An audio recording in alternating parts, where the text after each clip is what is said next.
आज दिनांक 12 ऑगस्ट रोजी खडकपाडा पोलीस ठाण्याच्या हद्दीमध्ये आंबिवली या ठिकाणी इराणी वस्ती या ठिकाणी आपण कोम्बिंग ऑपरेशनचं आयोजन केलेलं होतं.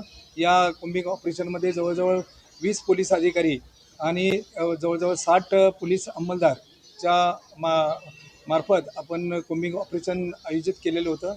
या कोम्बिंग ऑपरेशनमध्ये आपण सर्व पाहिजे फरारी आरोपी, त्याचबरोबर काही अंमली पदार्थ विक्री करणारे, मोक्यामधले पाहिजे आरोपी, या आरोपीचा शोध आपण या ठिकाणी घेतला. त्यामध्ये एकूण 5 जणांना ताब्यात घेतलं. त्याच्यामध्ये 3 पुरुष आरोपी आणि 2 महिला आरोपी होते. त्या 2 महिला आरोपीचा आपण हे रेकॉर्ड पाहिला असता एक महिला आरोपी आहे शमा इराणी. तर ती खडकपाडा पोलीस स्टेशनच्या 2024मध्ये 853 या CRमध्ये ती वॉन्टेड होती. रेल्वेच्या ठिकाणी तोडफोड केल्याच्या प्रकरणामध्ये त्याच्यावर 109 BNS प्रमाणे जो 307चा जुना IPC आहे त्याच्यामध्ये ती आरोपी वॉन्टेड होती. तेव्हापासून ती ताब्यात घेण्यात आलेली आहे.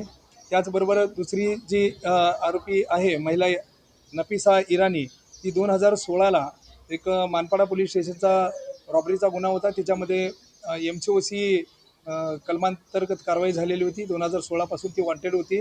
सदर महिला आरोपीसुद्धा यामध्ये मिळून आलेली आहे. तिला या ठिकाणी आपण ताब्यात घेऊन पुढील कारवाई करीत आहोत. त्याचबरोबर एक दुसरा आरोपी आहे मोहम्मद गुलाम हुसेन जाफरी उर्फ शाहरुख. तर हा आरोपी 4 पोलीस स्टेशनला वॉन्टेड आहे. एक कुळगाव पोलीस स्टेशन, त्याचबरोबर पुणे वाकेड या ठिकाणच्या पोलीस स्टेशनला 3 गुन्हे यामध्ये वॉन्टेड आहे. या आरोपीकडे आपण सर्च घेतला असता त्याच्या कब्जामध्ये 40 ग्रॅम MD हा अंमली पदार्थ मिळून आलेला आहे. त्यामध्ये जवळजवळ 8 लाख रुपयाचा हा अंमली पदार्थ आहे. त्यास अटक करून मान्य न्यायालयापुढे हजर केले असता मान्य न्यायालयाने त्याला शनिवार पर्यंत 15 तारखेपर्यंत पोलीस कोठडी दिलेली आहे. इतर 2 आरोपी यांचा आम्ही रेकॉर्ड पाहून पुढील कारवाई करीत आहोत. हे जे इराणी आरोपी आहेत त्याच्या वेगवेगळ्या ठिकाणी वसाहती आहेत. उदाहरणार्थ महाराष्ट्रामध्ये बघितलं तर आपण आंबिवली आहे, मुंब्रा आहे, भिवंडी आहे.